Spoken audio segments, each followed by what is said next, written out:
one thing, actually several things, but it's also Key West Day here in the capital, which is one of my favorite days of the entire year because the food is absolutely fantastic. Then you go out there and you get conch and you get shrimp and you get lobster sometimes, and you get these great, what is it, key lime pie on a stick with chocolate on it, and people just go absolutely mad for that stuff. Anything with chocolate, I'm in. Yeah, and well, you have to skip the meat stuff, right? Yeah, yeah. There's no meat in chocolate. It's like It depends on nothing. how you make it. You could use lard, as a way to make it thicker. Anyways, we are again at the Capitol and talking to one of our favorite people in Tallahassee, who's not at the Capitol right now because her foot is out of operation for a while. Dara Kan, how Hey you? guys. Be- Yeah. before that, are we in the rotation, Gary? Oh, I should mention that. Okay, hold on a second. Ladies and gentlemen, let's jump into the rotation.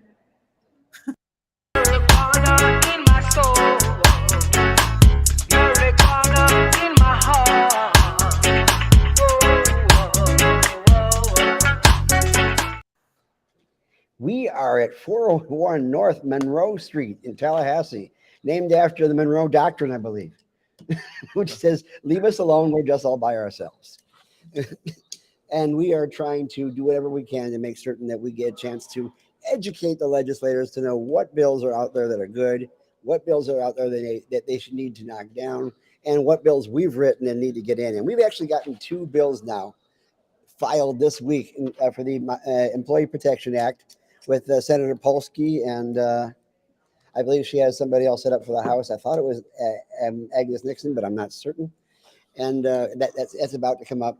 And of course, all the other bills we have that are moving forward very nicely. But we have a lot. It's funny, when I was working in this business now for Tallahassee, trying to make this program work, I figured 7 years later, 8 years later, we'd be done by now. And all we have to do is just tweak it a little bit to make it a little bit better. But we're still going backwards and trying to fix the glitches of 2017. Mm-hmm. And somebody who's been looking at this from all sides from the very beginning is our guest today, Dara Kan, who's been on the show before and again is now coming to you live from her house in a chair with wheels on it. Right. I fractured my tibia about 7 weeks ago, and I've got no weight bearing for 12 weeks. And so I'm coming at you from I live in the Lafayette Park neighborhood in Tallahassee, about 5 minutes from the Capitol. So I'm coming at you from the Lafayette Park Rehabilitation Center. I was surprised coming up here in Tallahassee this year. You have so many dispensaries in this town. Now, granted, you've got two columns. You got two colleges, one on each side of the street there, basically on Pensacola Drive. But they are so stocked with dispensaries that they almost have as many as they have Applebee's and and Starbucks. Yeah, they're everywhere, and they're, you would think that we've reached the saturation point in Tallahassee, but I don't know. I mean, we don't get to see any of those receipts, so we don't have any idea of how much business they're doing, but they keep opening. Well, Tallahassee, for people who don't know, is up here in the Panhandle for a reason. The farther away you are from all the population centers of Florida, the more things can go on that people don't know about. That's probably one of the reasons they never moved it to Orlando. Isn't that about right? No, I don't know if your listeners are interested in this, but a little history lesson here. Tallahassee, the story is that Tallahassee became the capital of Florida because the population centers were at the time in the St. Augustine, Jacksonville area and the Pensacola area, and that a guy got on his horse in each of those places, and when they met in the middle, they decided that would be the capital, and Tallahassee that's it. So Tallahassee, the place where the horses meet. It's a little lore for you there. I don't know how much truth there is in it, but hey, you're in the capital. Truth is not we don't care about truthiness all necessarily. Well, one of the truths is the fact that we still don't have an expanded program here with a free market with only 22 licenses, of which approximately 17 are active at this point in time. And they're still holding up the licenses, including the very one license they set aside for minorities, which in most places they would consider that tokenism. In Florida, they consider it positive movement, but it really hasn't moved yet. We haven't even given that license out, and you have an idea as to why. You want to talk to us about that? Well, one of the reasons they haven't advanced with the license for it's a black farmer. The license was earmarked. I'm sure your listeners are very sophisticated, your viewers and listeners. So I'm sure they know all this, but I'll just give a little sketch out what happened, how we got here. The legislature passed a bill in 2017 back in 2015, anticipating that marijuana would be legal, medical marijuana would be authorized, was the roots of the current program. And you had to be a nurseryman in Florida for 30 years in order to qualify for a license to grow low THC cannabis at the time. And not too many minorities actually met that bar, did they? No black farmers in Florida qualified because of lending discrimination by the U.S. Department of Agriculture. So they came back when they started the program, when they laid out the framework for the program as it exists today in 2017. They set aside one license for a black farmer who had participated in class action litigation against the federal government over that discrimination. And the reason that I gave a little bit of detail about what the license, the specifications of that license, is because that's also played into why it hasn't been awarded yet, or it hasn't been actually finalized yet. So the problem is that the law said you had to be a participant in this litigation and have done business in Florida for at least 5 years. So the state received 12 applications for this license last year. And I would say that they announced in November their decision to award it to Terry Gwynn from Ocala, I think. Ocala, am I right? No, Suwannee County. Yeah, and everybody else who lost challenged. But the problem is now the department is deciding whether or not any of these people, or many of them, were even eligible at all to apply for the license. So that process is slow. It is dragging out. The department has informal hearings on these losing applicants' petitions for, fighting their denial of a license, set up in March and April. So those informals won't last until, won't take place for a couple more months yet. And meanwhile, there will be litigation over in the First District Court of Appeal. The gentleman who scored the highest. Is this too boring? Do you want me to keep going? No. But we have a lot of geeks in the audience, and they are aware that tomfoolery. It sounds like we're just getting the juicy part. Yeah, we have to get to the fuckery. Yeah, there's a lot of juiciness. Let's put it that way. So anyway, so Moton. You can say fuckery. Oh, good, because I say it on my podcast. So yes, there's a lot of cluster fuckery going on. So Moton Hopkins, a 90-year-old man, applied, and he actually got the highest score from the state's evaluators. And lo and behold, guess what? He passed away before they announced their intent to award the license to an applicant. So his estate and his heirs are suing, and they just got shot down at the Florida Division of Administrative Hearings. A judge sided with the state and said, basically, if you're dead, you're dead. You can't qualify.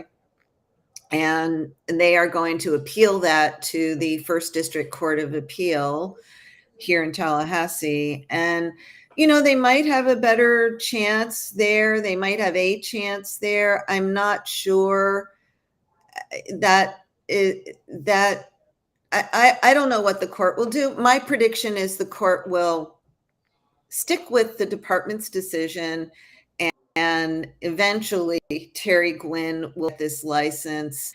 And how long it will take, I don't know, because they are going to start accepting applications. This is where it gets a little tricky. They're going to start accepting applications for the 22 licenses. We can talk about, under the law, the department was required to issue new licenses as the number of patients increases. We're now at a point where we need 22 more licenses, which would double the size of the industry, as you said. We have 22 licensed operators. Really, not all of them are actually functioning. But now the OMU did state they were not going to give out any of those 22 licenses until the Pigford license had been established and completed. Is that correct? Well, I thought they wouldn't start with the process until the Pigford license has been completed.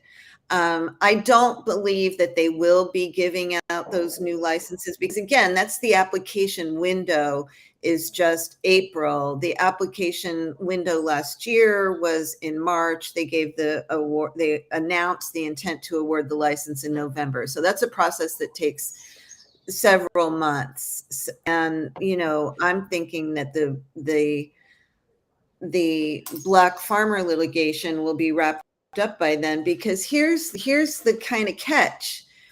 If you are a class participant in that litigation and you paid the $160,000 application fee last year for that one license, you don't have to pay it again to apply in this next round of 22.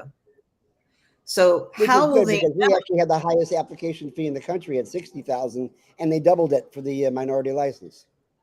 And they changed the renewal fee now is 1.3 million to renew. That's annual. So ours was 60,000 every 2 years. And now it will be 1.3 million every 2 years. So anyway, it's very tricky because we don't know what's going to be resolved, and they're called Pigford cases. In those challenges before it's time to apply for the next round. So are they going to have to fork out another 160,000? I don't think, in my view, based on what I've seen and read all the applications, I think there's probably only 2 or 3 of the Pigford applicants that the state will consider were really eligible to apply for that license. So we'll have to wait. Those two were Gwynn and Hopkins. Now, how could they There's not one have more. known? There's one more that's still in the running. That would be the Florida tree growers with No. Black Mule. McGriff. Okay. My prediction is that McGriff is going to end up with a license by hook or by crook. And was there a large gap between the scores for Montone's application and Gwynn's application?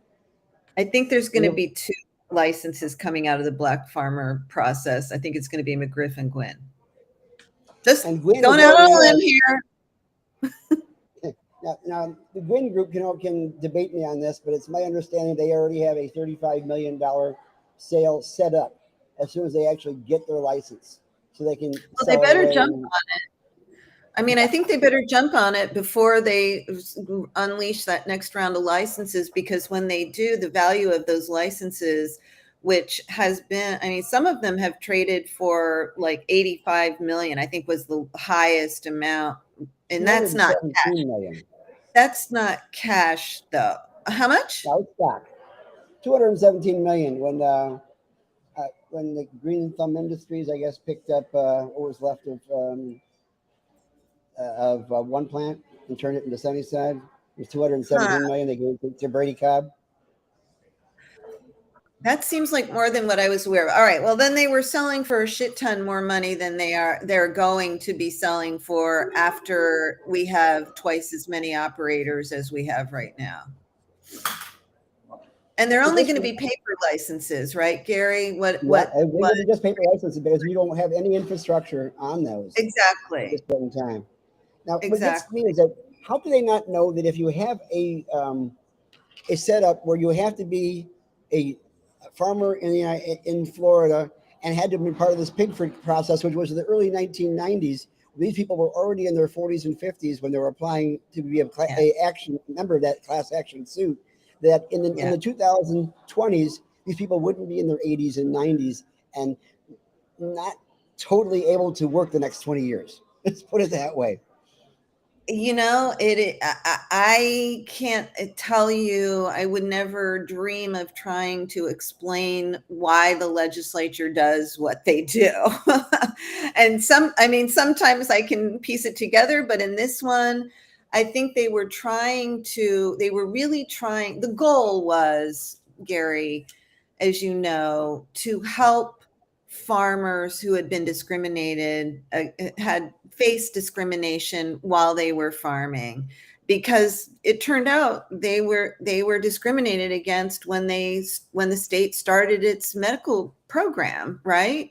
So they were trying to give them a leg up in the industry, and I think that they ended up writing the statute in such a way that it really foreclosed a lot of Black farmers and their families from being able to compete for a license.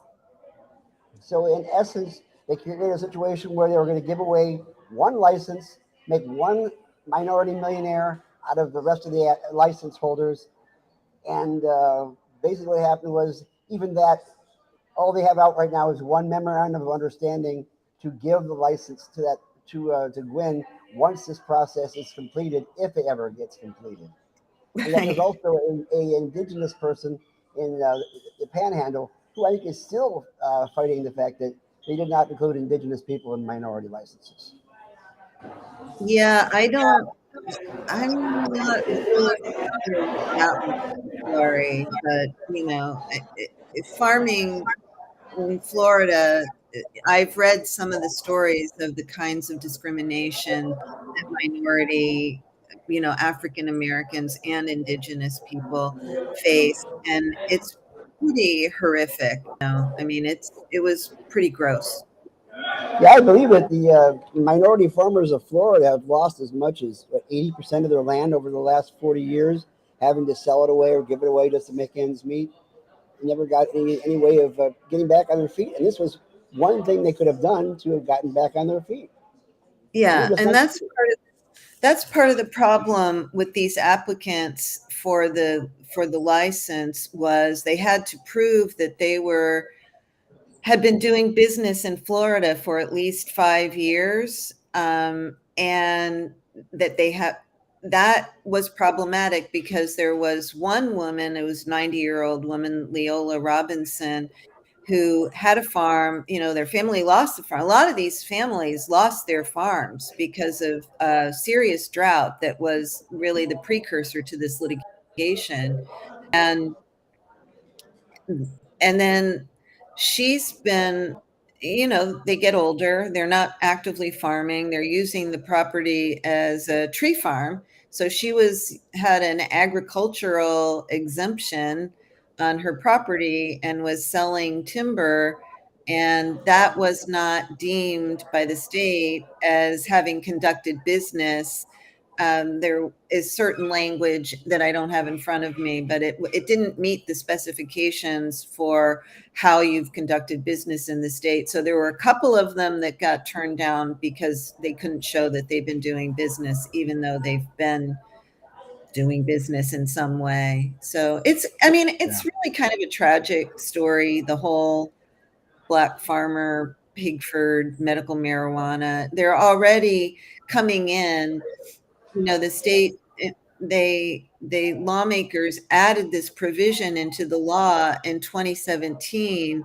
They're coming in now, by the time they get up and running, 6 years after a robust, thriving branded market. It's going to take a hell of a lot to be able to compete against True Leave and Certera and Sunnyside and Move, that have a lot of brand loyalty.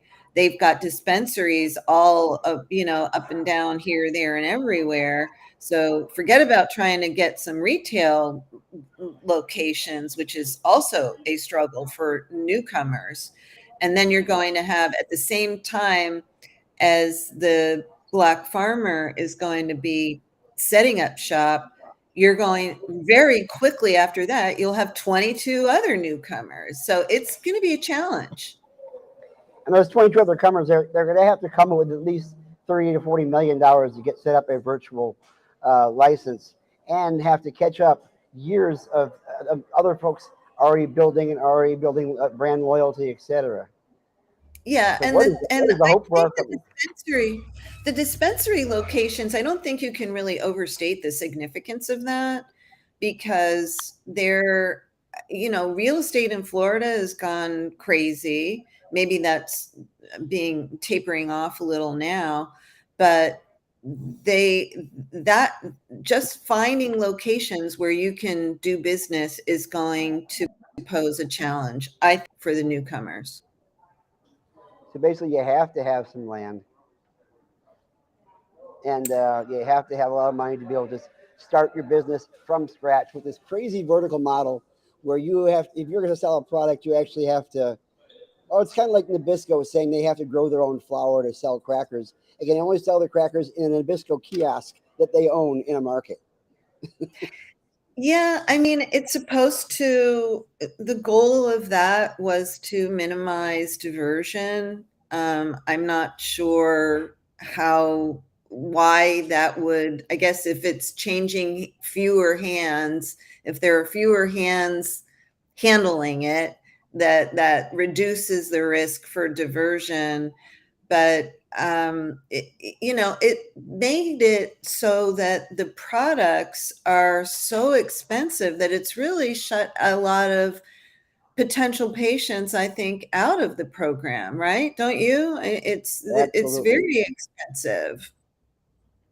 Yeah, if you want to be a millionaire, first thing you got to do is be a millionaire. Right.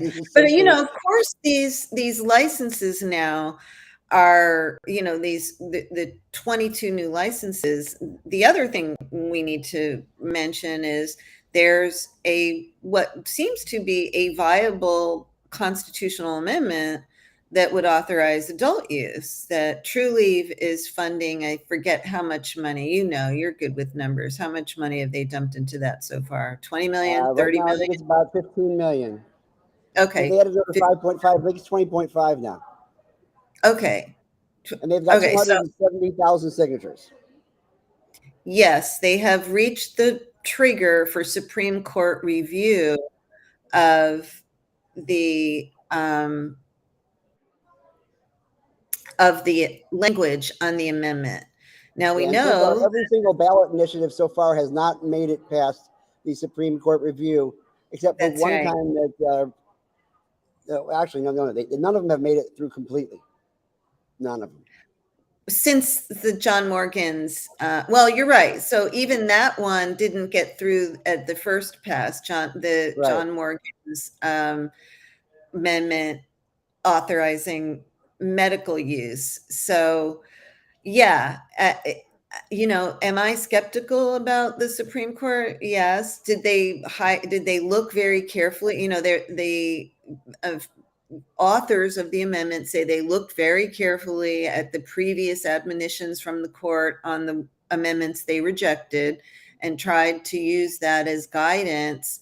But this court, I guess I can dare to say this. They probably aren't watching the rotation, but this Oh, court you'd be surprised. might find a way. Well, let's just look at what they did with Floragrown. I mean, Yep. that was Joe Redner's challenge, and that hung out there for a long time. He challenged the vertical integration, the constitutionality of the state's system, the state scheme. And the Supreme Court had to take very unusual step of hearing two sets of oral arguments in that case. And they ended up upholding the statute, but they had to go through a lot of gymnastics to get to that point. And so the point I'm making is that I think that this is a court that has shown that it's not afraid to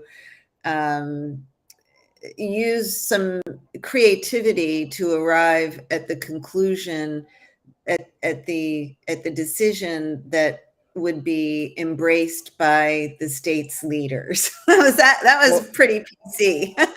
Yeah. Well, let's try to leave this on a positive note. Do you have one? Because I don't.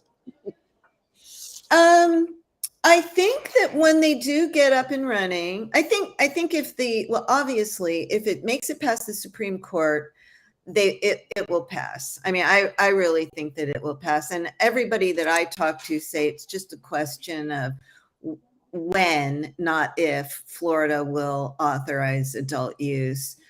I think that there is they have to get a million registered voters, approximately, to sign this petition. And out of the 22 million, I think we have approximately 10 million registered voters in the state of Florida. So that's 1/10 of the registered voters in Florida. And the question is, what is the saturation point of those who'd be willing to sign the petition, at least, or people who they can have access to sign that petition and get it done? But you also have the legislature in session right now that might be considering making it harder again for amendments to get on the ballot. I don't think that would be in effect for 2024. I'm not sure. We require 60%. And so if you have to get 2/3, 66.7%, I mean, that's a heavy lift. It's a heavy lift to get constitutional amendments passed. And they've made a bunch of changes to the initiative process. It's made it very, very, very expensive. It costs at least $50 million to get on the ballot.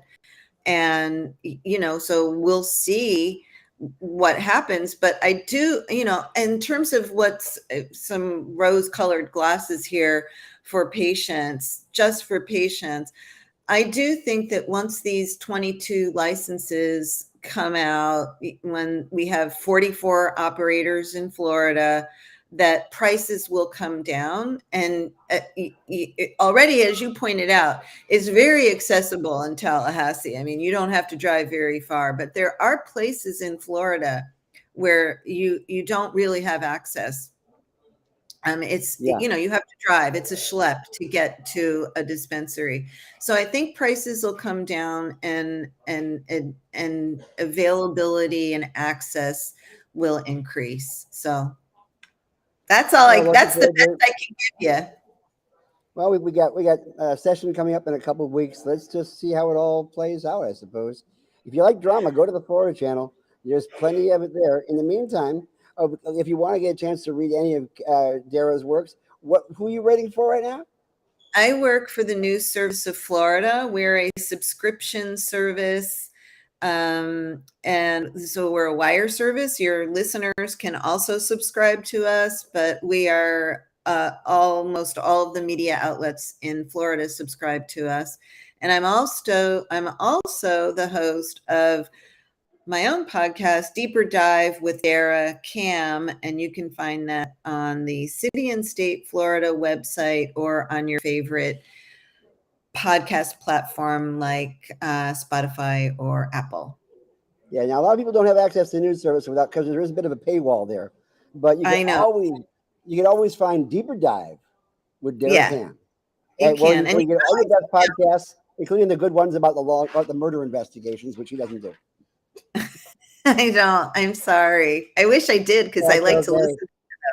listen. Dara, we got another interview, and then we want to get to the Key West Day on time. So you All take care of right. that Go trip, enjoy and your we'll see you fritter. soon. All Yeah, right. it's nice. Thanks for having me. Bye All right. bye. Take care. Well, that's it for today over here in Tallahassee. We're going to go ahead and talk to a couple more senators. We're pushing more of our bills, and they're getting some traction. We just finished talking to Representative James Buchanan, who, by the way, says hi to Barry Gordon, who's in Panama City right now, because he really appreciates what they're doing over in Sarasota.